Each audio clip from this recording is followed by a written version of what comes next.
Hei vaan, täältä toimintakeskuksesta. Mä täällä kastelen kukkia. Pidän huolta näistä toimintakeskuksen kukista. Ne ovat täällä odottamassa teitä. Tää ovat sitten hyvässä kunnossa, kun palaamme takaisin.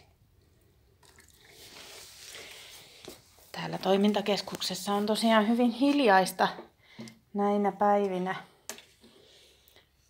Ja täällä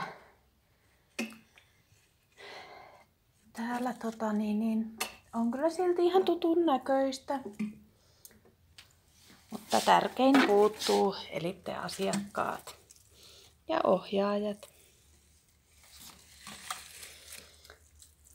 Tää on jännää aikaa, tää korona-aika. Hyvin erikoista aikaa. Tämmöisestä ei ole kenelläkään meillä kokemusta aikaisemmin. Voi tuntua aika hankalaltakin odottaa,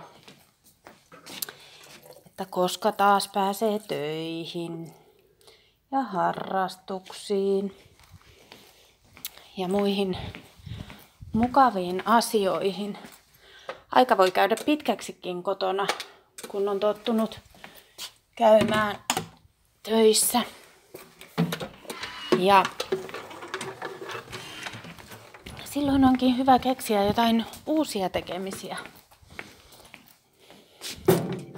Monet museot ovat tehneet esimerkiksi virtuaalisia museokierroksia. Niitä löytyy internetistä. Monet yhtyeet ja orkesterit esittävät livenä netin kautta. YouTubessa on paljon esityksiä. Myös Yle Areenassa on avattu monia vanhoja hyviä TV-sarjoja uudelleen näytettäväksi. Pertti Pappikin on innostunut tubettamaan. Hänellä on kanavallaan monia videoita.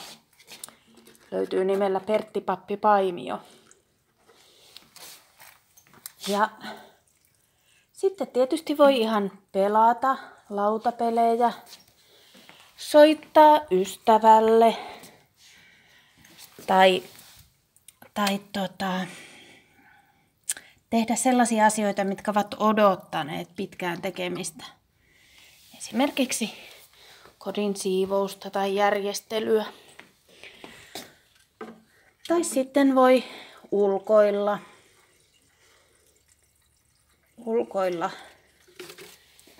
pihalla. Valitettavasti nyt pitää rajoittaa ystävien luona käymistä ja ystävien ja sukulaisten näkemistä, ettei se virus pääse leviämään niin paljon. Mutta kun sen muistamme, niin pääsemme sitten nopeammin taas töihin ja muihin mukaviin paikkoihin. Kohta minäkin täältä toimintakeskuksesta lähden viettämään viikonloppua ja ulkoilemaan raittiiseen ilmaan. Myös siivoamaan. Nähdään seuraavassa videossa. Moi moi!